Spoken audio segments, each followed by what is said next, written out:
Bonjour chers Africains, chers Noirs, Américains, peuple noir, partout où vous trouvez dans le monde entier, ce message très important vous concerne, ce message qui parle du prophète africain qui ressuscitait les morts à l'époque coloniale, le prophète africain qui était tué par les Européens à l'époque coloniale, mais plusieurs fois ressuscité. Il avait ressuscité les morts au Congo Kinshasa, au Congo Brazzaville et au Cameroun. Je vous parle du prophète Simon Kimbangu, appelé Simon Kimbangu par les kimbanguistes chrétiens et appelé Fumu Kimbangu en Kikongo ou Mfalme Kimbangu en Swahili par les kimbanguistes spirituels négro-africains.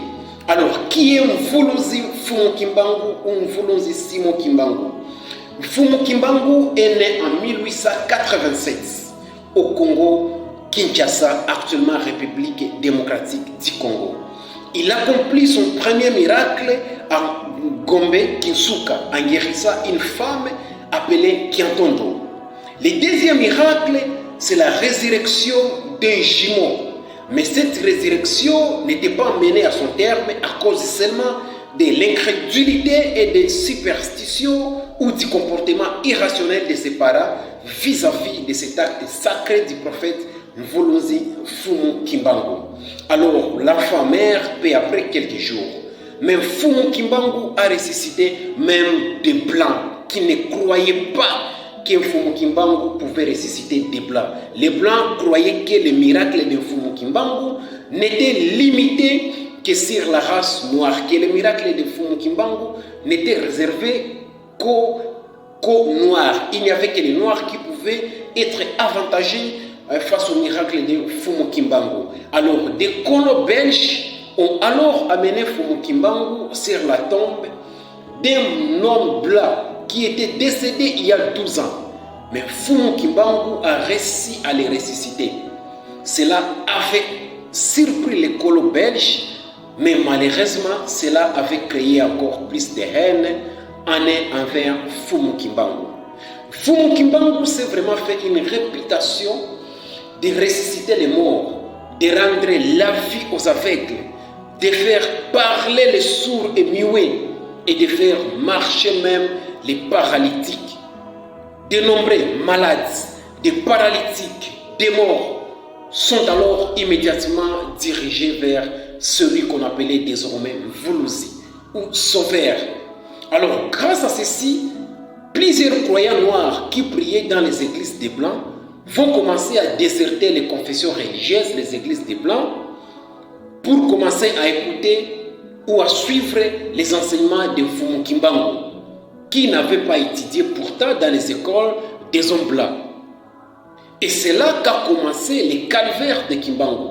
À ce temps-là, il était indispensable, il était non acceptable, voire même impossible qu'un nègre ouvre sa bouche face au colon.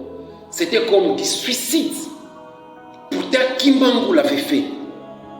2 mois seulement après, soit le 6 juin 1921, la colonie belge envoie tout un bataillon bien armé pour brutaliser, arrêter Mvuluzi Kimbangu. Ils iront jusqu'à incendier quasiment tous les villages de Nkamba où enseignait Kimbangu, mais ne réussiront pas à arrêter Fumu Kimbangu. Alors 6 mois après le début de son ministère, soit en octobre 1921, Simon Kimbangu ou Fumu Kimbangu qui s'était retranché dans un autre village, le village de Mbanza-Sanda, reviendra de lui-même en Kamba, où il était activement recherché par les soldats colons belges. Et après une série de miracles, soit le 10 septembre 1921, Fumu Kimbangu se rendra de lui-même auprès des autorités pour qu'il soit arrêté. Vous me cherchez, mais voilà, je suis là, arrêtez-moi alors. Parce que les colons commençaient à incendier des villages, à tuer pêle-mêle les Congolais, les Noirs. Alors Fumu Kimbangu avait pris la décision de se faire arrêter de lui-même pour que les colons arrêtent de massacrer les Noirs en recherchant Fumu Kimbangu. Alors puis, il s'était passé un vague procès expéditif le 3 octobre 1921 et là, Fumu Kimbangu et Simon Kimbangu est condamné à mort. Et selon les colons, il devrait être exécuté. Mais au regard de la furie que cet assassinat allait certainement provoquer sur toute l'étendue de la République démocratique du Congo et aussi du Cameroun et du Congo-Brazza aussi, les Belges, l'autorité coloniale belge, commua alors cette peine à une peine d'emprisonnement à vie. Fumu Kimbangu est alors condamné à mort, mais ne pouvant mourir car il était indescriptible, Fumu Kimbangu va alors passer 30 ans en prison.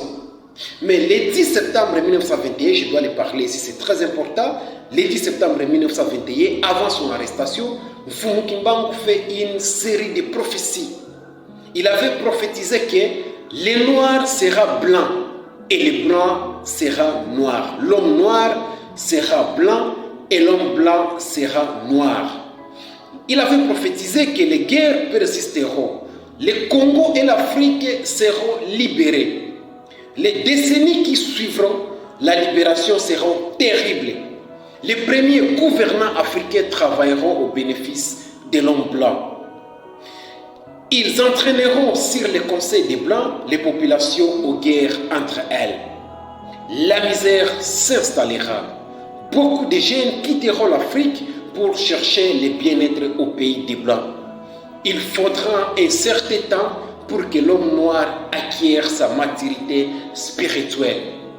Celle-ci permettra d'avoir son indépendance matérielle. Et alors s'accomplira la troisième étape, qui est la naissance des grands rois divins. Il viendra avec ces trois pouvoirs, le pouvoir spirituel, le pouvoir scientifique et le pouvoir politique. Et je serai moi-même le représentant de ces rois. Voilà ce qu'avait prophétisé Kimbangu. Kimbangu avait prédit la Deuxième Guerre mondiale. Il avait dit que les indépendances des pays africains est proche.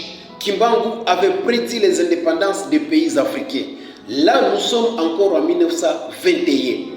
Aucun noir ne pouvait penser qu'un jour, l'homme noir sera indépendant, que l'homme noir trouvera le temps, ou bien les pouvoirs, ou bien l'homme noir dirigera son propre pays. En 1921, c'était vraiment presque impossible de penser à ça.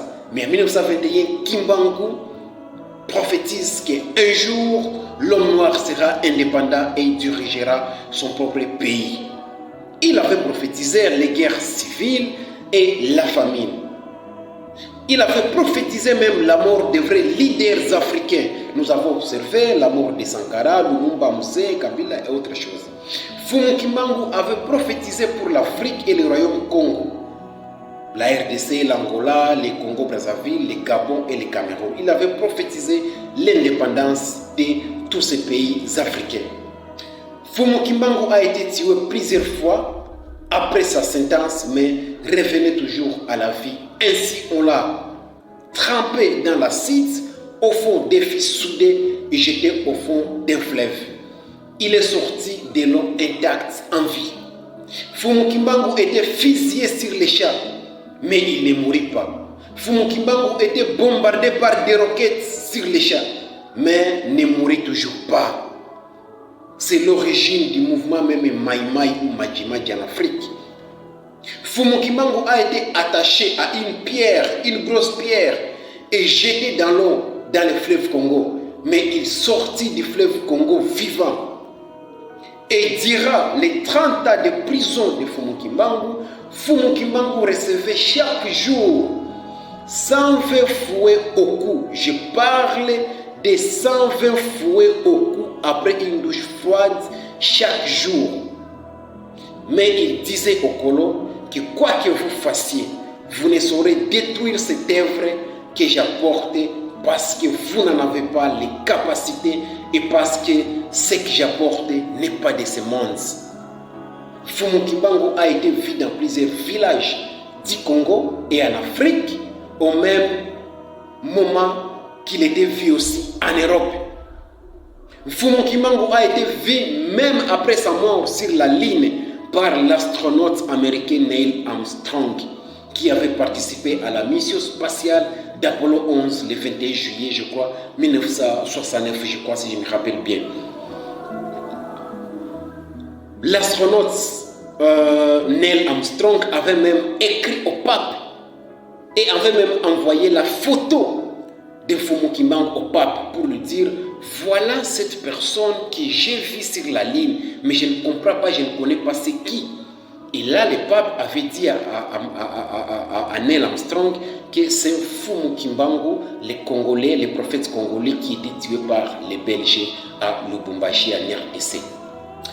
Alors, il y a même des rapports de colons belges qui affirment même que Fumu Kimbangu a été arrêté à 5 endroits différents, car il avait été vu 5 fois. Donc, les Blancs avaient vu 5 Kimbangu à 5 endroits différents. Alors, les colons belges avaient rassemblé 5 Kimbangu dans une même cellule au même moment. Et un jour après sa mort, Fumu Kimbangu est venu à la cérémonie même des Belges qui célébraient déjà la mort de Kimbangu. Kimbangu est mort un jour après sa mort. Les Belges commençaient à célébrer la cérémonie de la mort de Kimbangu. Et Fumu Kimbangu est arrivé sur les lieux où les Belges célébraient la cérémonie. Et les Belges ont vu Kimbangu. 9 mois, on parle même que 9 mois après sa mort, Fumu Kimbangu était resté pendant 8 jours avec ses fidèles avant de remonter au ciel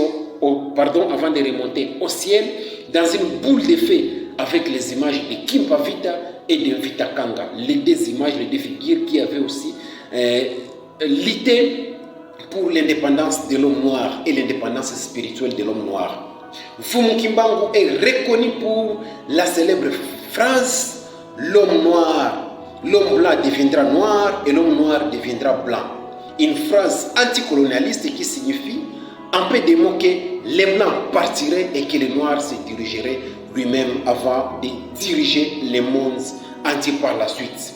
Et ça, c'est une longue histoire. Et ça arrivera.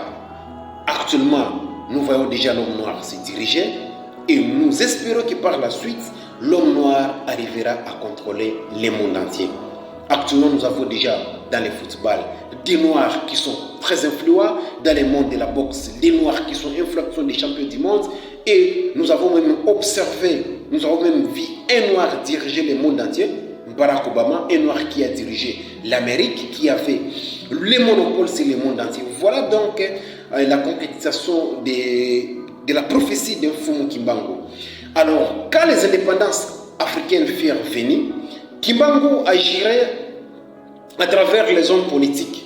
En tant que religieux, Kimbangu ne pouvait pas se placer au devant de la scène pour demander l'indépendance politique. Ça, c'était réservé aux politiciens.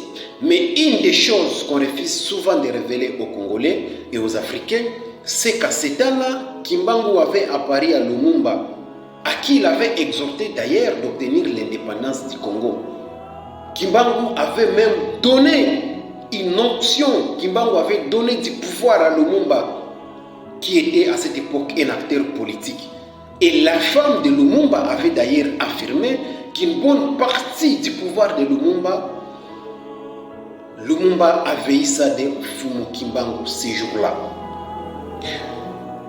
À la même période, Fumu Kimbangu avait apparu chez de nombreux leaders africains. On parle même que Fumu Kimbangu était apparu à un certain Houphouët Boigny, à qui il avait donné des directives claires pour l'indépendance de la Côte d'Ivoire. Fumu Kimbangu avait même apparu même en Kwame Nkrumah du Ghana. Fumu Kimbangu était mort le 12 octobre 1951 à Lubumbashi.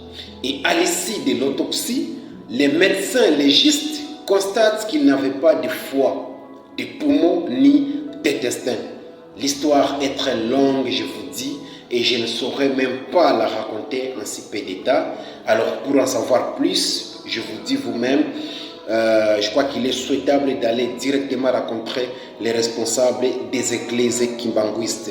Et je peux vous recommander peut-être les responsables de Vuvamo, en l'occurrence Mfumukusu Nkiambu Zalampanda, qui va vous raconter la vraie histoire, les miracles de Fumu Kimbangu. Vous pouvez même vous diriger aussi auprès de Mwandansemi. Mwandansemi peut aussi vous raconter la vraie histoire et vous parler aussi des miracles aussi de Mfumu Kimbangu. Alors, le 6 avril est désormais déclaré jour férié et payé sur toute l'étendue de la République démocratique du Congo en mémoire de Mfumu Kimbangu. Et cette journée est considérée comme journée du combat de Simon Kimbangu ou de Mfumu Kimbangu et du combat africain. Alors, cette décision est inscrite dans l'ordonnance présidentielle qui a été signée par le président Félix Tshisekedi et rendu public le lundi 3 mars 2021. Merci de nous dire en commentaire ce que vous connaissez aussi de Mfumu Kimbangu. Merci.